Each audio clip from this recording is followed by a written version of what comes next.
Hello students, आज हम हिंदी व्याकरण में आज का विषय है संज्ञा। पहले संज्ञा किसे कहते हैं ना। जो संज्ञा शब्द होता है किसी भी व्यक्ति, वस्तु, स्थान, जाति, समूह या भाव के नाम को बोध कराने वाले शब्दों को संज्ञा कहते हैं। तो यदि व्यक्तिवाचक संज्ञा है तो व्यक्तिवाचक में कोई भी व्यक्ति का नाम बता दीजिए, राम हो, गोपाल हो। इसी प्रकार वस्तु, स्थान, वस्तु में कोई चीज़ का नाम बताइए, स्थान का कोई जगह का नाम बताइए, जाति, समूह का बोध कराने वाले शब्द को अब संज्ञा कहते हैं। फिर हम पढ़ने जा रहे संज्ञा कितने प्रकार के हैं। देखिए न, संज्ञा 3 प्रकार के होते हैं, 3 भेद होते हैं। व्यक्तिवाचक संज्ञा, जातिवाचक संज्ञा और भाववाचक संज्ञा। फिर व्यक्तिवाचक संज्ञा किसे कहते हैं न, जो संज्ञा शब्द किसी वस्तु, स्थान या व्यक्ति का नाम हो या स्थान का नाम हो, बोध कराने वाले शब्दों को व्यक्तिवाचक संज्ञा कहते हैं। ठीक है, कोई व्यक्ति का नाम हो, कोई वस्तु का नाम हो जो उसमें, तो बोध कराने वाले शब्दों को व्यक्तिवाचक संज्ञा कहते हैं।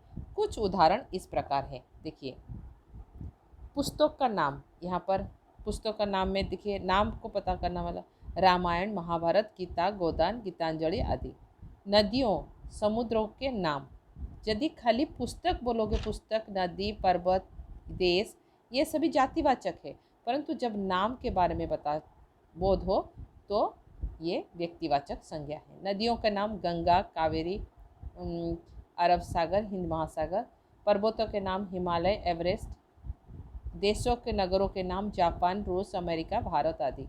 प्राणियों के नाम में मोहन, राम, सीता, गौरी आदि। ठीक है। अच्छा, जातिवाचक संज्ञा किसे कहते हैं? जो संज्ञा शब्द किसी एक ही जाति, सभी पदार्थों, प्राणियों को, स्थान अथवा समूह को बोध कराएं, उसे जातिवाचक संज्ञा कहते हैं। अभी देखिए, धातुओं के नाम, फल फूलों के नाम, पशु पक्षियों के नाम, स्थानों के नाम, व्यवसायिकों नाम। ये सारे शब्द जो है, स्थानों के नाम हो गया तो नदी, पहाड़, समुद्र, घर। जब भी नदी का नाम हो तो फिर यदि नदी का नाम आपको बताया जाए गंगा, तो ये व्यक्तिवाचक। खाली नदी हो तो जाति के ऊपर, तो ये आपके जातिवाचक संज्ञा। और गंगा यदि आप बोलोगे तो ये व्यक्तिवाचक संज्ञा। ठीक है। इसी प्रकार धातुओं के नाम में सोना, चांदी, लोहा, पीतल, तांबा आदि जो धातु आप प्रयोग करते हो, ये सभी जातिवाचक संज्ञा। फल फूलों के नाम आम, पपीता, केला, गुलाब, ये सभी जाति। पशु पक्षियों के नाम शेर, चीता, बंदर, कोयल, चिड़िया। नदी, पहाड़, समुद्र, घर, देश, नगर आदि। व्यवसाय का नाम मंत्री, अध्यापक, नेता, किसान, शिक्षक, मजदूर, कुछ भी आप बोल रहे हो, ये जातिवाचक संज्ञा। जातिवाचक संज्ञाएं गणनीय होती हैं, गणनीय। ठीक है, जिसमें आप गिन सकते हो। भाववाचक संज्ञा, जो संज्ञा शब्द किसी भाव, गुण, दोष, अवस्था, भाव, गुण, दोष, अवस्था, कार्य के बारे में पता करें, बोध कराएं, उन्हें भाववाचक संज्ञा कहते हैं। कुछ उदाहरण इस प्रकार है।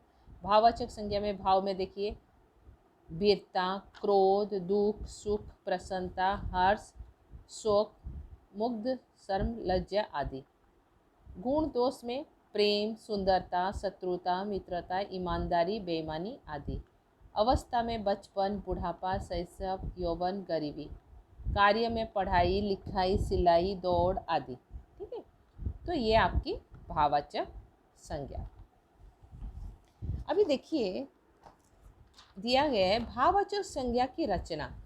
मतलब जातिवाचक से हम भाववाचक बना सकते हैं, सर्वनाम से भी हम भाववाचक संज्ञा बना सकते हैं, विशेषण से भी भाववाचक संज्ञा बना सकते हैं, क्रिया से भी भाववाचक संज्ञा बना सकते हैं, और अव्यय से भी।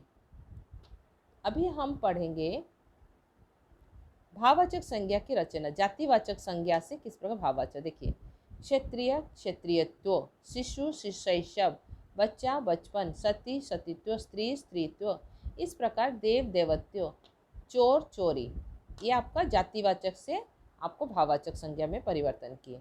फिर सर्वनाम से मम ममत्व, निज निजित्व, अपना अपनापन, सर्व सर्वस्व, अहं अहंकार।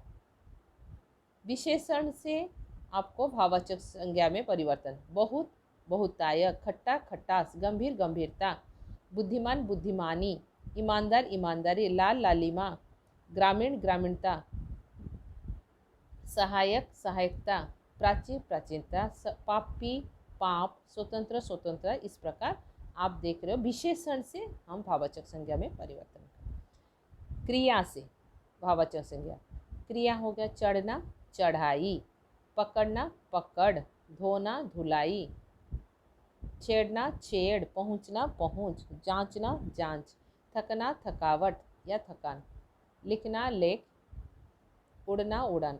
इस प्रकार के शब्दों को आप अभ्यास कीजिए। ठीक है। इसके बाद हम पढ़ने जा रहे जे अंग्रेजी व्याकरण के प्रभाव से अब समुदायवाचक और द्रव्यवाचक संज्ञा को भी संज्ञा के भेद में मान लिया गया है। समुदायवाचक और समुदायवाचक मतलब समूह, ठीक है, और द्रव्यवाचक को भी हम संज्ञा में माने। समुदायवाचक मतलब समूह मैंने बताया, तो चाबियों का गुच्छा, यहाँ पर जो गुच्छा दिए चाबियों को गुच्छा को आप मिला गया, ये समुदायवाचक है। ठीक है।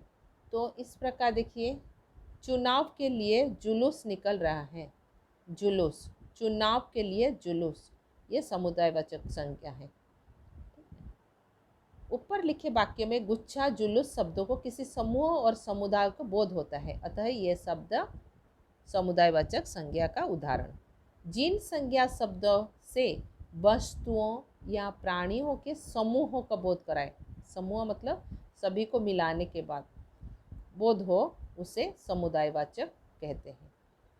जैसे यहाँ पर उदाहरण देखिए, भीड़, कक्षा, परिवार, मंडली, दरबार, झुंड आदि। अच्छा, द्रव्यवाचक संज्ञा, द्रव्यवाचक मतलब कोई चीज़ को, शुद्ध घी का हलवा बहुत स्वादिष्ट है, यहाँ पर घी, ठीक है, ये द्रव्यवाचक है। ये सोने का कंगन है, सोने, ठीक है। इसीलिए इन वाक्यों में घी और सोना किसी द्रव्य और धातु के नाम, इसलिए ये द्रव्यवाचक संज्ञा का उदाहरण है। जिन संज्ञा शब्दों से किसी द्रव्य या धातु, सोना धातु है, का बोध होता है, उन्हें द्रव्यवाचक संज्ञा कहते हैं। यहाँ पर उदाहरण देखिए, तेल, दूध, चांदी, पीतल, तांबा, लोहा, मिट्टी आदि। प्रयोग के अनुसार संज्ञा का रूप में भी परिवर्तन हो जाता है। अच्छा, यहाँ पर देखिए दिया है भाववाचक संज्ञा का जातिवाचक रूप में परिवर्तन। भाववाचक संज्ञा को हम जातिवाचक संज्ञा में परिवर्तन करेंगे। यहाँ पर देखिए ये वाक्य जो दिए हैं, यह पहराव अच्छा नहीं है, पहराव, यहाँ पर यह भाववाचक संज्ञा का ये है। ठीक है। यहाँ पर देखिए यही वाक्यों को जातिवाचक में प्रयोग किया जाए, तुम पर सब पहरावे सजते हैं, यहाँ पर जातिवाचक संज्ञा में यहाँ पहराव को प्रयोग किया जा रहा है। ठीक है। यहाँ पर देखिए जातिवाचक संज्ञा को व्यक्तिवाचक रूप में, ध्यान से सुनिए, जातिवाचक संज्ञा को व्यक्तिवाचक रूप में कैसे बोध कराते हैं। देखिए, शास्त्री जी का नारा था जय जवान जय किसान। यहाँ पर जो शास्त्री जी लिखा है, शास्त्री जी का नारा था जय जवान और जय किसान। तो आपने पहले भी पढ़े होंगे शास्त्री जी किसे कहते हैं, आपको पढ़ा हो। तो यहाँ पर शास्त्री जी एक व्यक्तिवाचक संज्ञा है, हाँ, प्रयोग किया है, क्योंकि जाति का बोध ना कर। लाल बहादुर शास्त्री, यहाँ पर जो शास्त्री है ये हमें शॉर्ट में दिया गया है शास्त्री जी। तो शास्त्री जी जातिवाचक संज्ञा है, परंतु उनका हम यदि वो लाल बहादुर शास्त्री के हिसाब से उनका नारा को पढ़ेंगे, जय जवान जय किसान उनका नारा था, तो हम उस वाक्य से पता चल रहा है कि ये लाल बहादुर शास्त्री का नारा है। तो इसीलिए ये व्यक्तिवाचक संज्ञा में अभी प्रयोग हुआ है। इसी प्रकार इस कॉलोनी में बहुत से शास्त्री जी रहते हैं। इस कॉलोनी में बहुत जी शास्त्री जी रहते हैं। तो यहाँ पर ये जो इस कॉलोनी में बहुत जी शास्त्री जी रहते हैं, इसमें क्या प्रयोग हो गया? जातिवाचक में उदाहरण दिए गए हैं शास्त्री जी, मतलब एक कॉलोनी जी शास्त्री जी जैसे बहुत महापुरुष भी रहते हैं। यहाँ पर शास्त्री जी जातिवाचक रूप में एक उदाहरण तरह से जातिवाचक रूप में प्रयोग किया गया है। ये व्यक्तिवाचक संज्ञा है। ठीक है।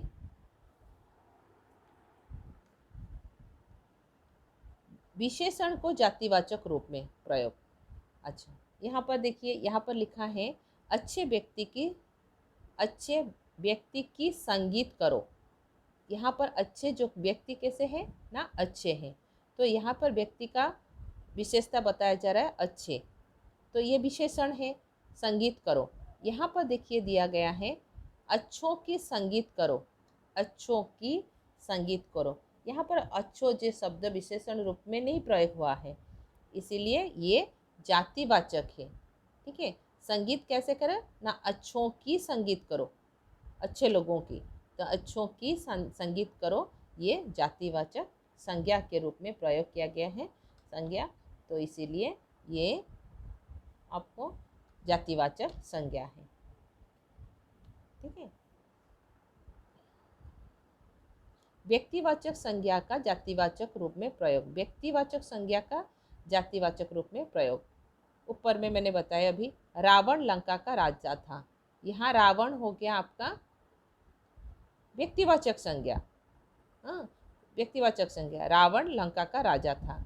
परंतु यहाँ पर देखिए आजकल रावणों की कमी नहीं है। रावण को आप उनका चरित्र के बारे में आपको पता है, एक दुष्ट मतलब लंका में जो रावण थे, जो उनका दुष्कर्मों के दुष्ट जनों के हिसाब से उनको पता चलता है। तो राम को किस प्रकार वो हैरान किए ये कि, तो दुष्ट जन के हिसाब से उनको परिचय मिलता है। तो यहाँ पर रावण को जो कमी नहीं है, एक उदाहरण तरफ से उनको समझाया जा रहा है। इस जगत में दुष्ट जनों जैसे रावण जैसे चरित्र बहुत लोग हैं। तो यहाँ पर रावण को जातिवाचक रूप में प्रयोग किया गया है। और ये जब व्यक्तिवाचक को जब जातिवाचक में प्रयोग करते हैं, बहुवचन हो जाता है। देखिए शब्द को रावणों। ठीक है। इस प्रकार आप यहाँ पर दिए गए हैं। पहले वाक्य में रावण शब्द व्यक्ति विशेष के लिए प्रयुक्त हुआ, यहाँ पर व्यक्तिवाचक है। रावण व्यक्तिवाचक संज्ञा होते हुए जातिवाचक रूप में प्रयुक्त होते हैं, क्योंकि यहाँ पर दुष्ट जनों के अर्थ में प्रयुक्त हुआ है। ठीक है बच्चों, इसी प्रकार आप इस विषय को ध्यान से पढ़िए और अभ्यास कीजिए।